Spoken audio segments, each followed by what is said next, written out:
C'est pourquoi Jésus dira en fait à Nicodème, si quelqu'un ne naît de nouveau, il ne peut voir entrer dans le royaume de Dieu.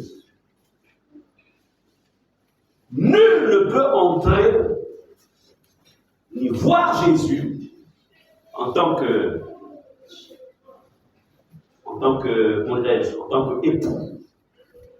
si la loi du péché est encore active dans ta vie. Comment savoir que la loi du péché est encore active? C'est lorsqu'il y a encore, quand il y a ses enfants, le mensonge, la haine, la jalousie, la fornication, l'adultère, et tout ce que vous pouvez citer là. Quand ça c'est encore dans vos vies, sachez que la loi du péché, en fait, n'a pas encore été vaincue encore. Et il est important que c'est Jésus, ce n'est pas un homme, c'est Jésus. Jésus a le pouvoir de neutraliser. C'est pourquoi la Bible dit, il ôte. Voici l'agneau qui ôte. Il vient enlever le cœur, la force du péché. Et là, Amen. Amen. Donc, il faut montrer à la personne à qui présenter l'évangile que Jésus est mort sur la croix pour éliminer le péché et qu'il vit pour sauver complètement tous ceux qui viennent à Dieu. Amen. Amen. Alors, après avoir présenté cette personne, après avoir présenté, la foi faire comprendre que Jésus est mort. Quand tu dis que Jésus, ça veut dire en fait que Jésus a payé le prix. Et parce qu'il a payé le prix, tu n'es plus redevable. Tu n'es plus redevable en fait au diable. Tu n'es plus redevable à la chair. Tu n'es plus redevable au monde. Tu n'es plus redevable. C'est pourquoi, puisque tu as été, tu dis à la personne que Jésus en fait t'a délivré du péché, avec cette personne peut vivre, peut expérimenter la purification de ses péchés, peut expérimenter en fait la vie éternelle. Vous savez, la vie éternelle, ce n'est pas maintenant, ce n'est pas après la mort qu'on reçoit qu'on a la vie éternelle. La vie éternelle, en fait, en grec, ça dit Zoé. Écoutez, là où il y a la vie éternelle, la mort ne peut pas subsister. Et c'est maintenant que tu dois avoir conscience que tu as la vie éternelle. Ce n'est pas après avoir fermé les yeux, ni au moment où la trompette va se mettre à sonner. Non. Et là où il y a la vie, la mort ne peut pas subsister. C'est-à-dire la mort et la vie ne peuvent pas cohabiter. Amen. La vie éternelle vient annuler la mort. La vie éternelle a la prédominance sur la malédiction. La vie éternelle a la prédominance sur la sorcellerie. La vie éternelle a la prédominance sur le mal. Est-ce qu'on est ensemble? Croyez-le. Quand tu as la vie en toi, rien ne peut résister. C'est vrai, l'ennemi viendra contre toi, viendra t'attaquer. Mais tu te tiendras, tu diras, toi tu te retires au nom de Jésus. Et parce que tu as la vie, tes paroles aussi sont remplies de vie. Amen. Amen. Répète au nom de Jésus. Au nom de Jésus. Mes paroles sont remplies de vie. Amen. Amen. Oui. Alors, quand vous présentez Jésus à personne, au 5e point, montrez que l'assurance du salut ne dépend pas des sentiments, mais de ce que dit Dieu. L'assurance du salut est extrêmement importante. Si je viens à Jésus, il me recevra parce qu'il le dit. Si je demande à Dieu de me sauver, il le fera parce qu'il le promet. Si je demande au Seigneur Jésus de venir dans mon cœur, il le fera parce qu'il le dit. Alors, je voudrais que nous ouvrions Jean 6, verset 37. Jean chapitre 6, verset 37. Alors, nous allons rapidement lire ce qui suit. Alors, il est dit ceci dans Jean chapitre 6, verset 37. Jean 6, verset 37. Tout ce que le Père me donne viendront à moi, et je ne mettrai pas dehors celui qui vient à moi. Je ne mettrai pas dehors celui qui vient à moi. Amen. L'assurance, c'est ça. Écoutez, pour que vous vous assuriez que vous avez le salut, plutôt pour avoir cette certitude que la personne à qui tu annonces l'évangile peut recevoir le salut, toi-même tu dois être sûr que tu as le salut. Je voudrais vivement vous dire que vous ne pouvez pas convaincre quelqu'un sur une vérité biblique si toi-même tu n'es pas convaincu de cette vérité. C'est pourquoi la vie chrétienne ne consiste pas en fait à copier ce qui se fait chez l'autre. Toi-même, tu dois avoir une expérience. Et c'est sur la base de cette expérience que tu devras t'appuyer pour aider les autres. Amen. Amen. Quelle est l'assurance que tu as du salut de Dieu dans ta vie? Quelle est l'assurance? Quel est le domaine que le salut a touché? Quel est le domaine?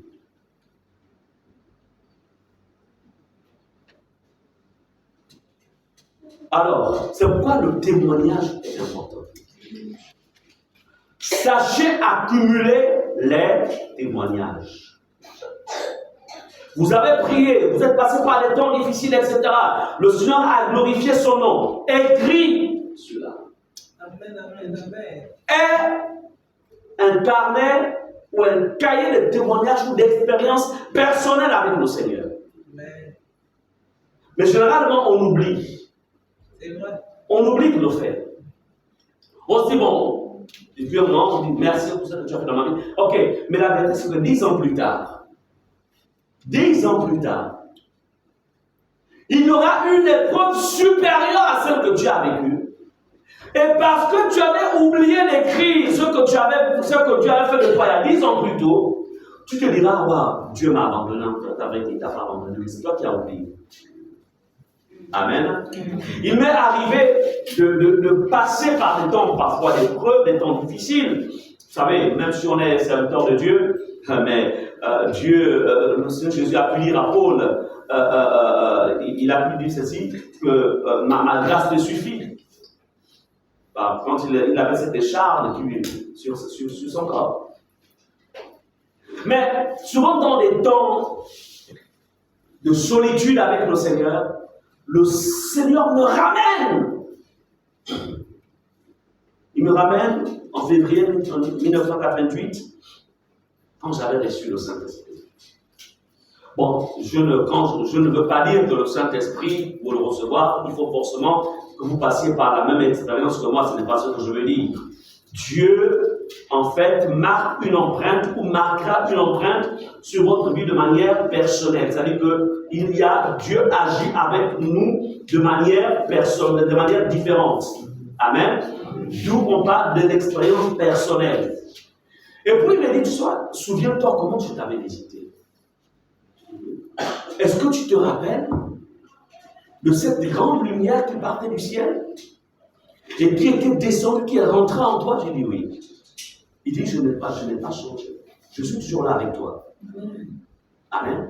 Et je peux je peux en fait repartir en arrière, revoir cette expérience de Seigneur. Il dit, je suis celui qui ne change pas. Accumulez vos témoignages. Accumulez. Gardez-les. Amen. Amen. Donc, Montrer que l'assurance du salut ne dépend pas des sentiments. La vie chrétienne n'est pas liée aux sentiments ni aux émotions. Là encore, il y a beaucoup qui pensent que Dieu est dans le domaine des sentiments. Non. Dieu est esprit. Le domaine des sentiments, c'est lié à quoi? Les sentiments, c'est lié en fait à notre état physique. C'est dans la chair, les sentiments. C'est le corps en fait. Les sentiments, c'est l'âme, c'est le corps. Les sentiments, c'est du domaine de la psyché, l'âme.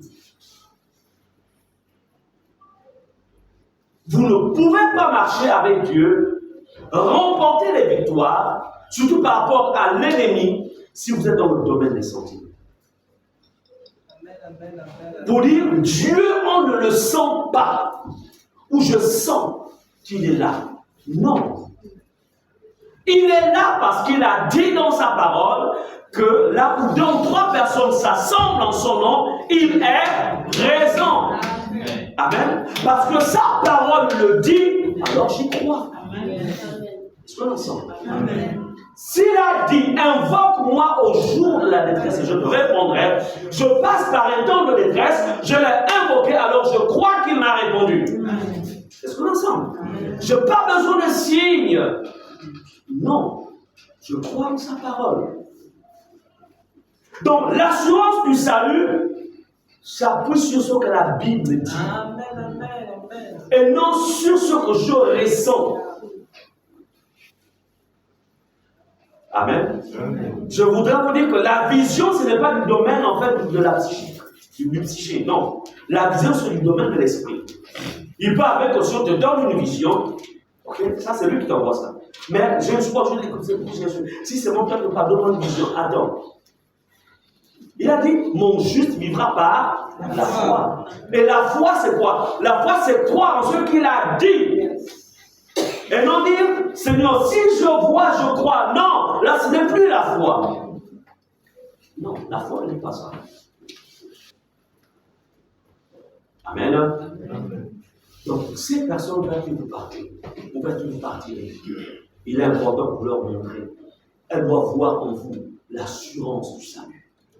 L'assurance, être sûr que oui, vous-même vous êtes bâti sur ce Jésus-là que vous présentez aux gens. Jésus peut, en fait, il peut te secourir. Jésus peut te fortifier. Jésus peut te protéger. Jésus peut te garder. Jésus peut faire ceci pour toi, Jésus. Amen. Il doit voir. Cela ne dépend pas, en fait, de mon empressement, mais cela dépend de lui. Parce que là, on ne dit pas, bon, Jésus, je te dis, demain, je ne vais pas travailler. Il ne faut pas dire ça. Si tu n'as pas reçu une parole de connaissance.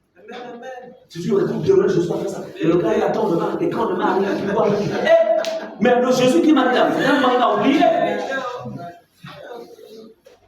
Parfois, nous voulons essayer de faire notre travail à la place de lui-même Jésus. Non, nous avons une responsabilité. Restons dans ce que lui nous demande.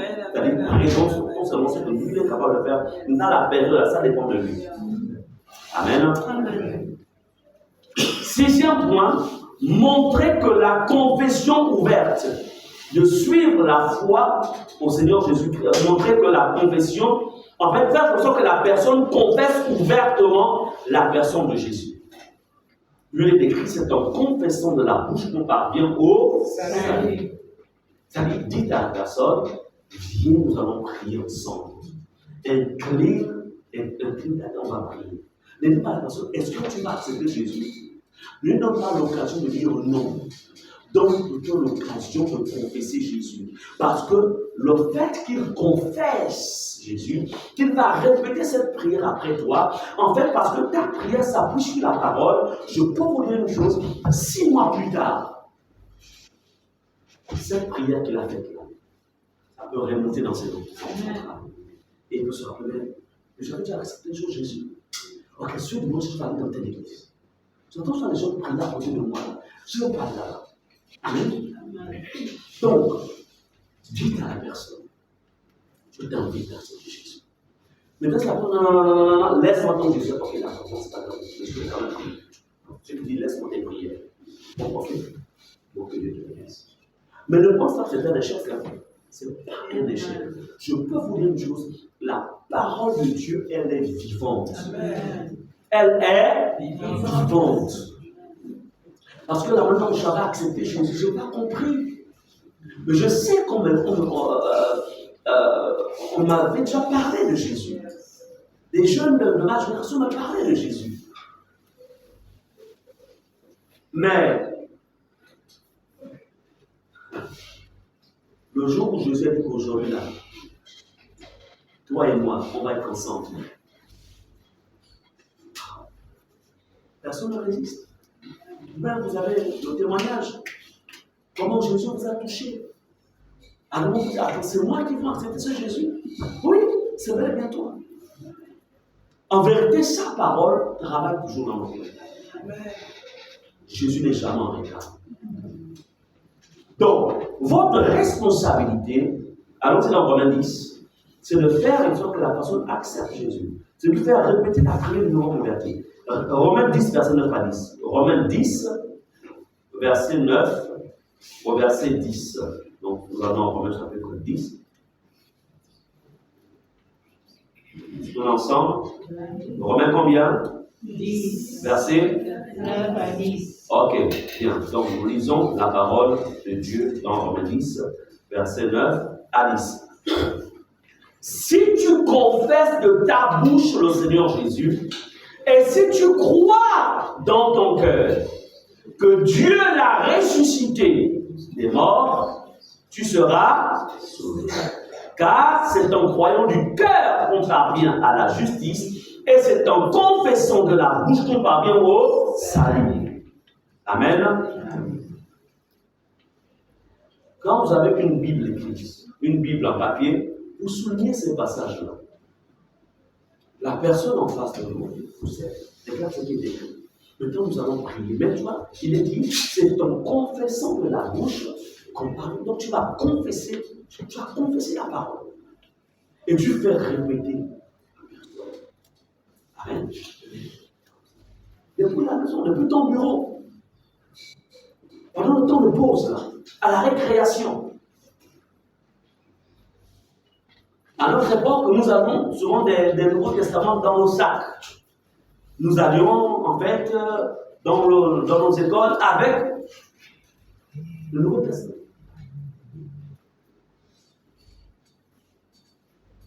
Un militaire a toujours son pistolet, quel que soit le nom. Hein? Mais tu es un militaire de Dieu. Ton pistolet, c'est la Bible. Mets ça à l'intérieur là-bas. Ou même tu es Nouveau Testament, tu mets ça à l'intérieur. Parce que tu ne sais pas à quel moment tu retrouveras le gibier. La brebis égarée. Et tu as besoin. Amen. Il est écrit, prêche la parole. N'ayez pas honte. C'est pourquoi ayez une vie de prière.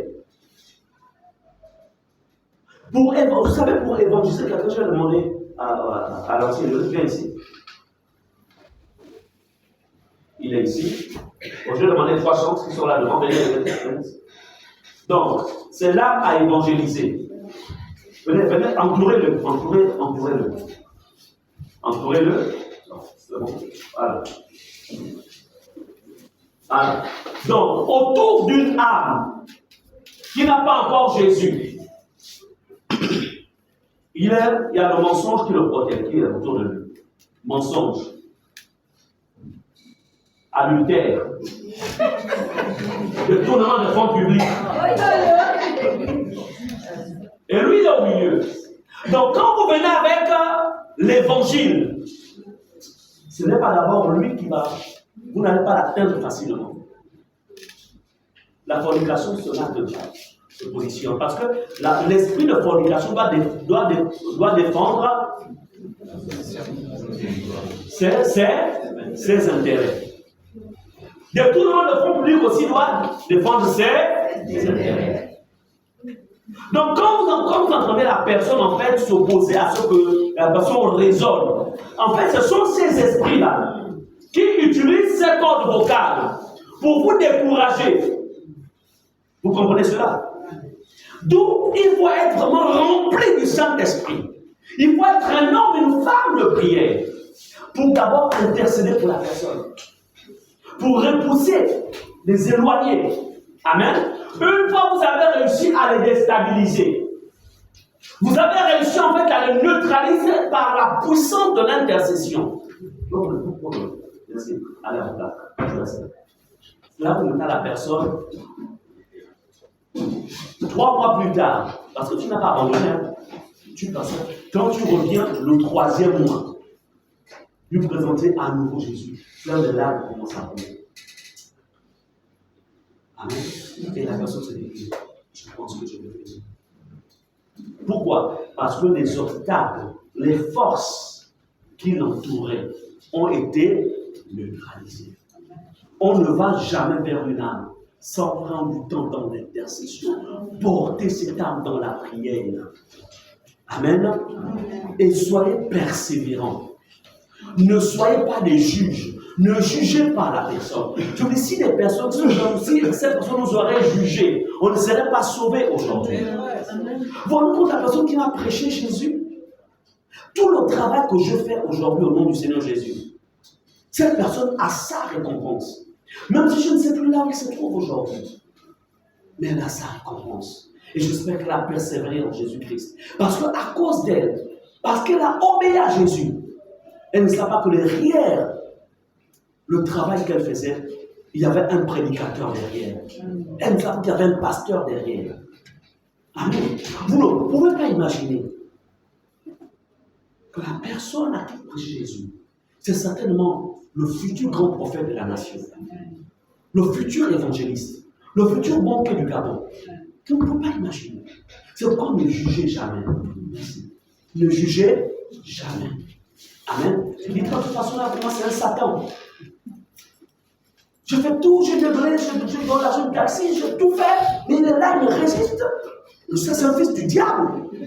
Ah, il ne faut pas dire ça. Personne n'est le fils du diable.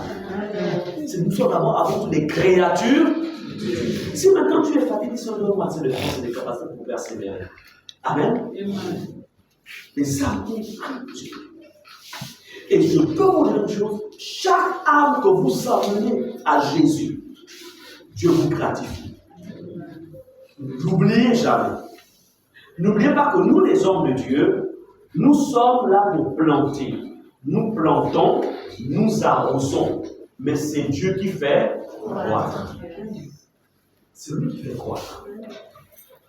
Donc, il est important que vous fonctionniez comme Jésus. Dans Luc 2, verset 49, la préoccupation de Jésus, en fait, c'était l'œuvre de son Père. Il leur dit, donc il répond aux parents. Il dit, pourquoi me cherchez-vous? Donc, c'est-à-dire, Jésus, en fait, et ses parents, ils sont allés à Jérusalem, c'était pour aller, donc c'était le jour de la fête. Et puis bon, la fête est terminée, ils doivent repartir donc chez eux, soit peut-être en Galilée ou à Nazareth.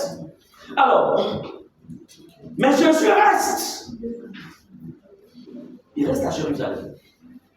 Il n'avait que 12 ans.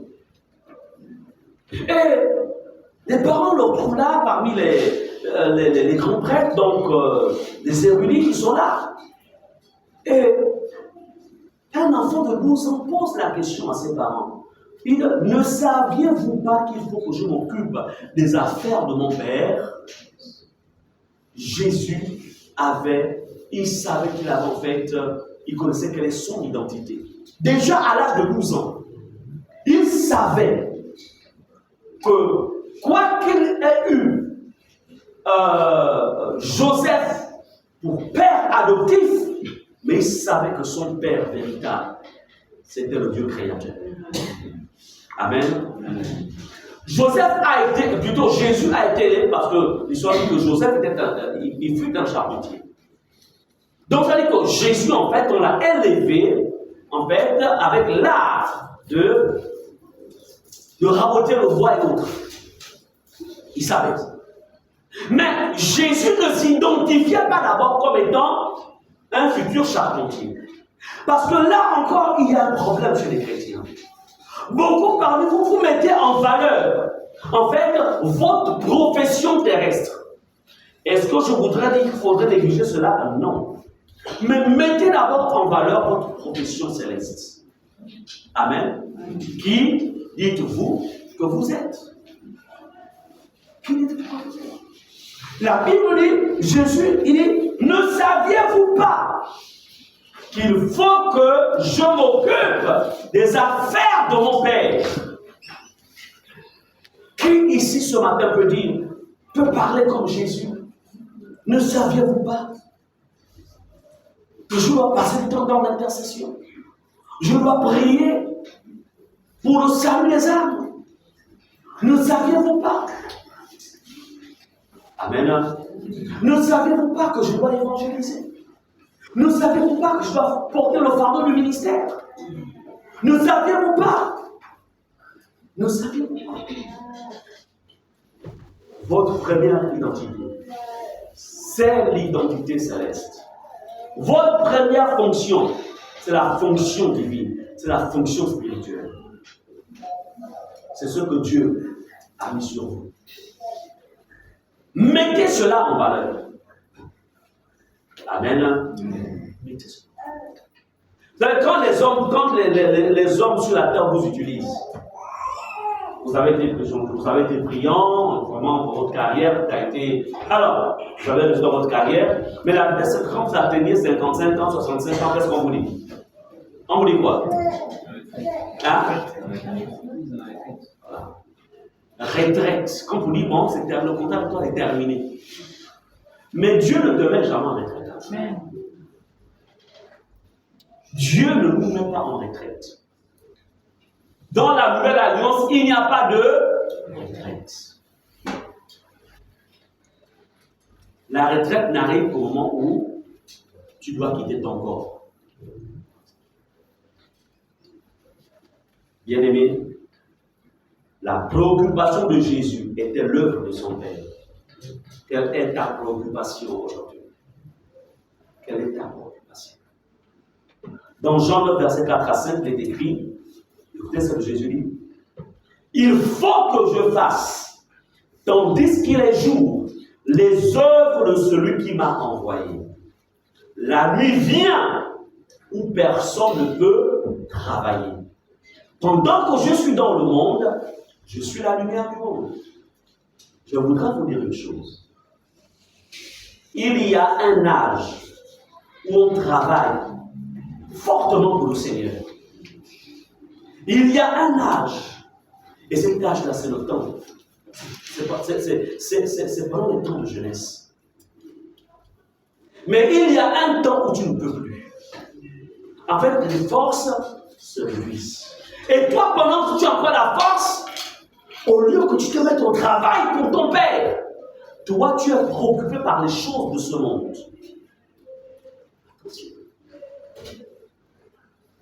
Tu es préoccupé par tes projets personnels, tu es préoccupé par tes rêves personnels, tu es préoccupé en fait par ta carrière personnelle, tu es préoccupé par ceux qui passent. La Bible dit, Jésus dit, il faut que je fasse, tandis qu'il est jour. Dans la vie d'un homme, il y a un temps où il fait jour.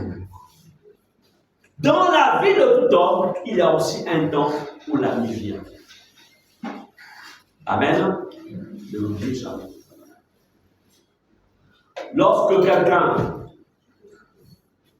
est dans la soixantaine,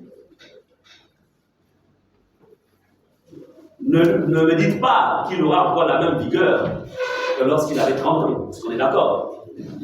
C'est pas possible. Il veut travailler, mais il n'a plus la même énergie. Lorsque quelqu'un dans les 80 ans, ne me dit pas qu'il aura encore la force de celui qui a 20 ans. Ce n'est pas possible. Je me souviens, lorsque j'étais jeune dans le ministère, je pouvais en fait traverser le Goué, aller de Ndjolé pour les villages qui étaient tout au long des lacs, sans savoir nager, sans m'inquiéter. Mais j'avais une telle foi que si la pirogue se renverse là, ben, moi je sortirais de l'avion. Je n'étais pas marié, j'étais célibataire, je n'avais pas de soucis. n'avait de compte à rendre à personne, pas de permission à demander. Il n'avait pas dit, bon, je vais rentrer dans 4 jours parce qu'il y a des enfants qui m'attendent là-bas. Il n'y avait pas tout ça. Amen. Toute ma jeunesse, je l'ai consacrée à mon Dieu. Donc, mais aujourd'hui, les choses ont changé. Si on me dit, on va faire une gelée pour les lacs, je dirais, est-ce qu'il y a un gilet de sauvetage? Amen. Ah oui, est-ce qu'il y a le gilet? Je dois m'assurer qu'il y a le gilet. Pourquoi? En fait, parce que la donne a changé. Hier, j'étais jeune. La fougue de la jeunesse, la folie de la jeunesse. Vous savez, les jeunes sont, on appelle ça comment? En fait, il y a une folie qui est à l'intérieur d'eux. En fait, une folie positive. Je veux dire ça comme ça. Ils aiment, en fait, voilà, ils défient tout. Et ça, les défis, j'en ai fait. Je me souviens, j'arrive dans un village. Oh, Jesus. C'est tout terrible, ce que je vais faire avec le Seigneur. Alors, j'arrive dans un village.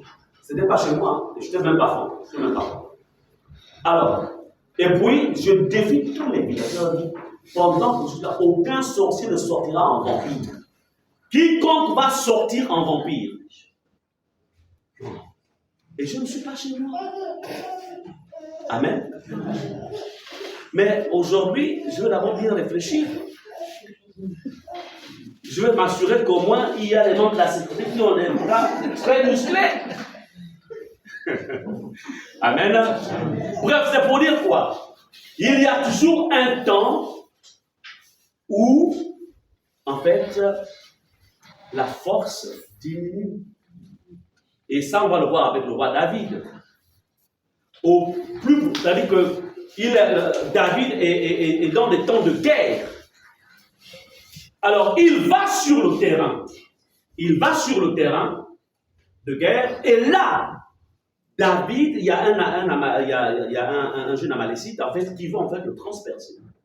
Lui, le grand héros. Mais quoi qu'il fût héros, dans les jours de sa vieillesse, il commença à perdre ses forces. Et son général lui dira, mon roi, plus jamais tu ne sortiras avec nous pour être sur le terrain de la guerre. Parce que la lampe de l'Éternel ne doit pas s'éteindre. C'est ce que Jésus veut dire ici. Il dit en fait ici, tandis qu'il est jour, tandis que tu as encore de la force, tu as encore la force financière, tu as la force physique, tu as encore toute l'énergie. Il dit en fait, c'est le moment de travailler pour ton Dieu. Parce que le temps vient où tu n'auras plus cette force. Tu ne vivras qu'avec ta retraite. Tes forces vont diminuer. Tu voudrais bien, mais tu ne peux plus. Et pendant que tu étais fort, tu te négligeais. Tu ne t'es pas engagé pour le Seigneur. Amen. J'ai l'habitude de dire que les plus beaux moments que j'ai passés, où j'ai vraiment servi mon Dieu avec beaucoup de force et de zèle, c'est quand j'étais célibataire. Voilà. Là, vraiment, je me suis défoncé. Et c'est tout à fait normal parce que la Bible déclare que lorsque tu te maries, en fait, ton amour est divisé par deux. Une partie, c'est pour ta femme, tes enfants. L'autre partie, c'est pour le Seigneur. Mais quand tu es célibataire, tout est à Christ. C'est pourquoi les temps de célibat doivent être des moments où vous deviez, en fait, servir le Seigneur. À fond la caisse. Ne voyez pas le célibat comme un obstacle. Non. Ne voyez pas cela.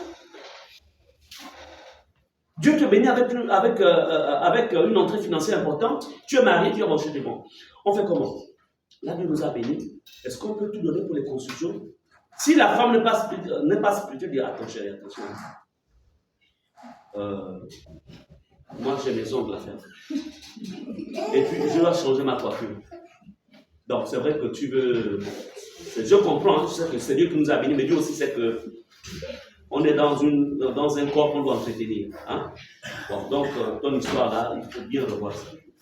C'est-à-dire que tu es obligé de négocier quand tu dois poser des actes de folie, bien sûr.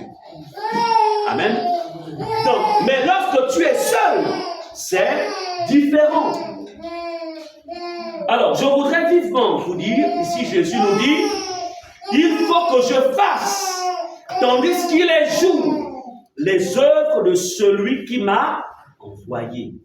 Oui, on peut d'abord ouvrir, parce que dans ce qui fait chaud. Dans Jean 15, verset 16, le Seigneur nous dit, ce n'est pas vous qui m'avez choisi, mais moi je vous ai choisi. Ne l'oublions jamais, c'est lui qui nous a choisi. Alléluia. C'est lui qui nous a choisi. Il nous a choisi pour le servir. Je voudrais encore une fois vous encourager et vous dire, mettez-vous au travail pour le Seigneur. Mettez-vous au travail. En servant le Seigneur, en travaillant dans cette dimension, vous renforcez votre armure. Mais celui qui ne travaille pas pour le Seigneur, son armure s'affaiblit. Donc, je voudrais vivement vous encourager. C'est pourquoi je vais conclure avec 2 Timothée 2, verset 15. La Bible nous dit, efforcez-vous de vous présenter à Dieu comme un homme approuvé, un ouvrier qui n'a pas à rougir et qui manie correctement la parole de la vérité. Efforcez-vous de vous présenter à Dieu comme un homme éprouvé. Approuvé plutôt. On ne peut être approuvé par Dieu que si et seulement si on accomplit l'œuvre pour laquelle il nous a choisis. C'est là qu'on peut être approuvé par Dieu. Amen. Donc ce matin, avant qu'on ne prenne un temps dans la prière, j'ai tout simplement voulu vous dire que vous voulez aller le plus loin possible avec le Seigneur. Prêchez la parole. Parlez de Jésus autour de vous. Ne soyez pas muets. Déclarez votre identité. Faites connaître aux autres qui vous êtes. Dans la famille, c'est la même chose, quel que soit le milieu. Amen. Glissez un mot. Saisissez les opportunités. Saisissez les opportunités. Cela est très important. Si on ne sait pas qui vous êtes dans un milieu, il va être facile pour l'ennemi en fait de vous piéger. De toute façon, on ne sait pas qui tu es. Tu peux. Mais quand les gens savent que tu es chrétien, tu auras même parfois du mal en fait à adopter des attitudes qui vont en fait contredire ton identité. Non, je ne peux pas me conduire de manière malhonnête parce que sinon je vais salir mon identité. Amen.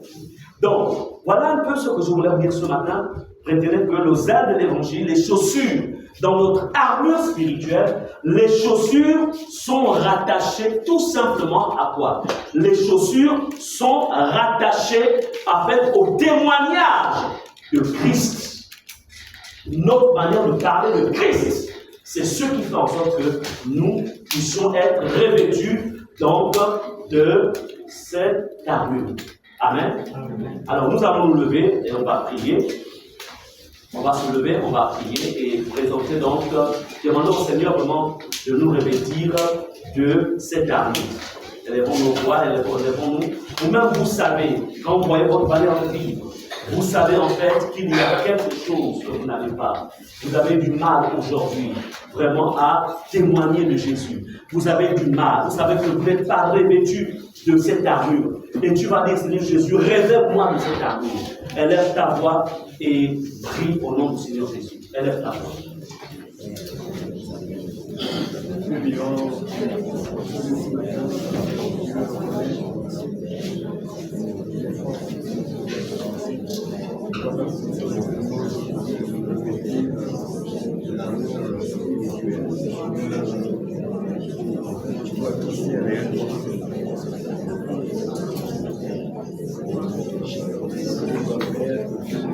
Seigneur, ce matin, tu es celui qui t'est révélé à nous. Seigneur, ce matin, il t'a plu de nous interpeller sur la réalité du zèle de l'Évangile. Seigneur, nous savons qu'à travers ta parole ce matin, tu nous as rappelé que chaque enfant de Dieu en ce lieu doit être revêtu, doit revêtir, Seigneur, du zèle de ces chaussures que sont le zèle de l'évangile. Et Seigneur, nous savons une chose, que la marche elle est longue, et sans le zèle, sans les chaussures, on ne peut pas marcher, Seigneur, de manière efficace.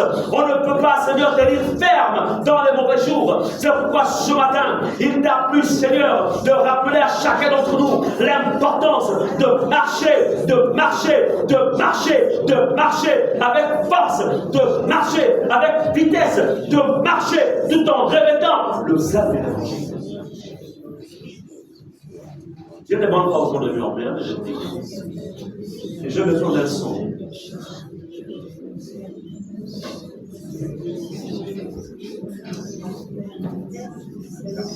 Répétez à toi au nom de Jésus. Au nom de Jésus.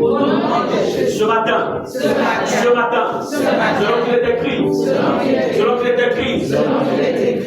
Répétez-vous de toutes les armes de Dieu. Au nom de Jésus. Je me réveille ce matin de l'armure. Et spécifiquement du zèle de l'évangile. Comme je suis.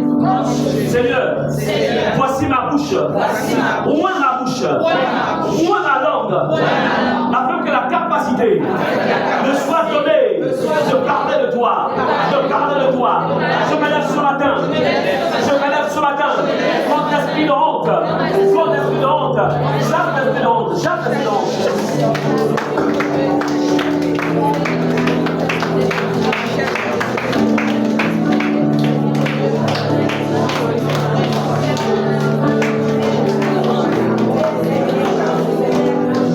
Jamais d'esprit de honte. Ce matin, dans le nom puissant de Jésus, nous nous levons contre l'esprit de honte. Au nom puissant de Jésus, c'est notre qui l'a dit, qui n'a pas rendre l'évangile. Oh, Rabba, oui, la bonne foi, la punir, c'est la foi, rendre l'évangile. C'est le salut pour quiconque croit. Et ce matin, Seigneur, nous t'invoquons, après que tu viennes, Seigneur, délivre tes enfants de l'esprit de honte, de l'esprit de honte, de l'esprit de honte. Au nom de Jésus, oh Seigneur, ce matin, je nous demande pour les esprits de honte. Au nom puissant de Jésus, nous chassons. Au nom puissant de Jésus, esprit de honte, tu sors. Au nom puissant de Jésus.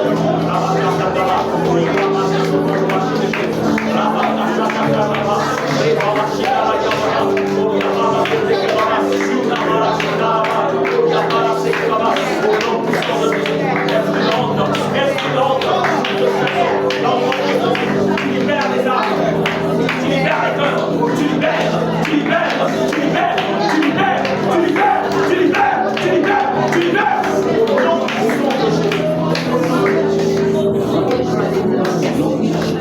Nous allons maintenant chasser l'esprit de timidité. La faute doit la punir, esprit par le Saint-Esprit.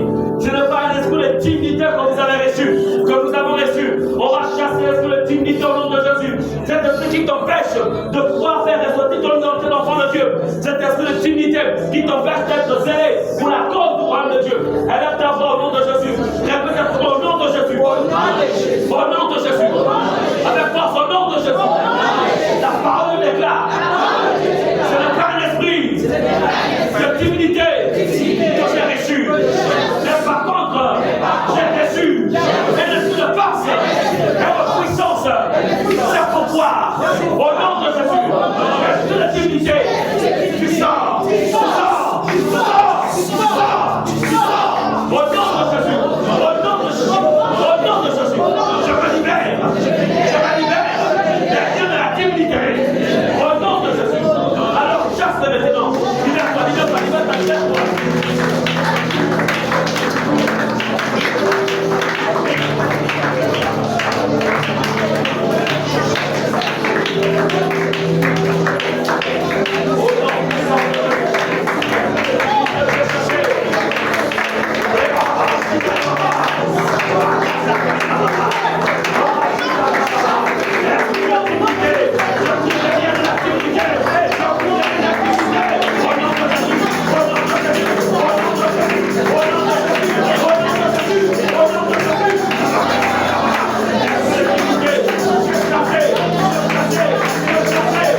On va demander au Seigneur.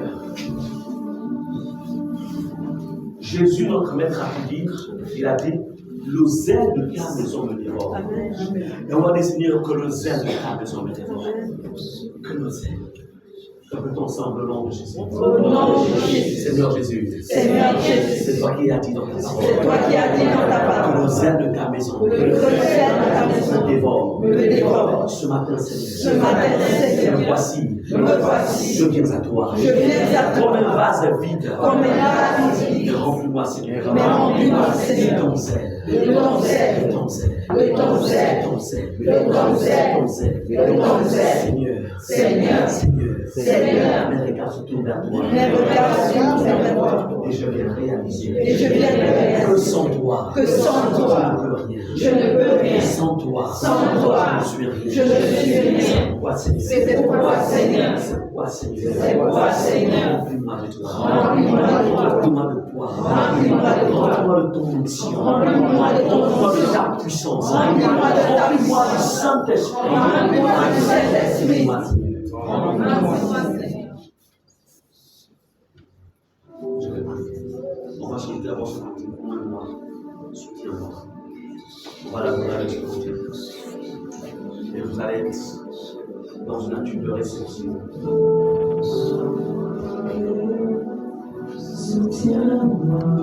C'est le vrai sens de faire ce cantique.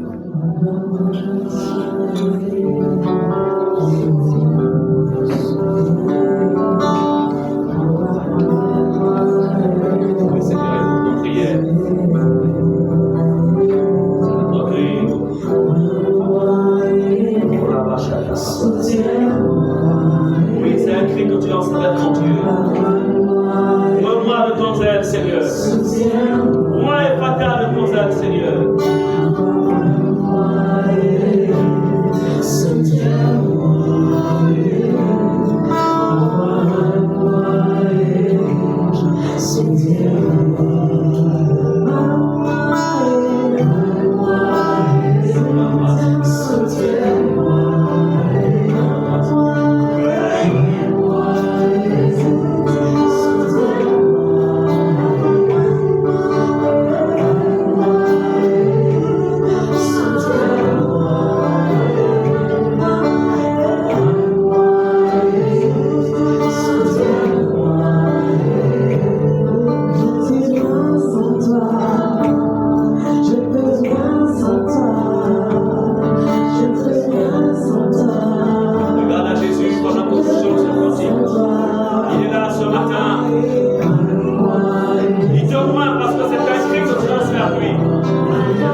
viens céder à chacun d'entre vous une onction nouvelle.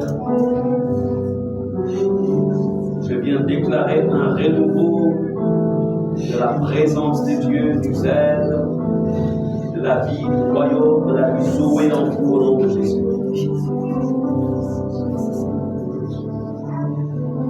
Merci Seigneur. Merci. Parce que tu viens faire en nous une chose nouvelle. Merci Seigneur. Tu fais de nous des messagers de la bonne nouvelle, des messagers de la réconciliation, des messagers de paix. Oui Seigneur, merci. Merci Seigneur pour ce feu en nous, ce feu, cette flamme qui ne s'éteindra point, mais qui nous permettra d'embraser plusieurs.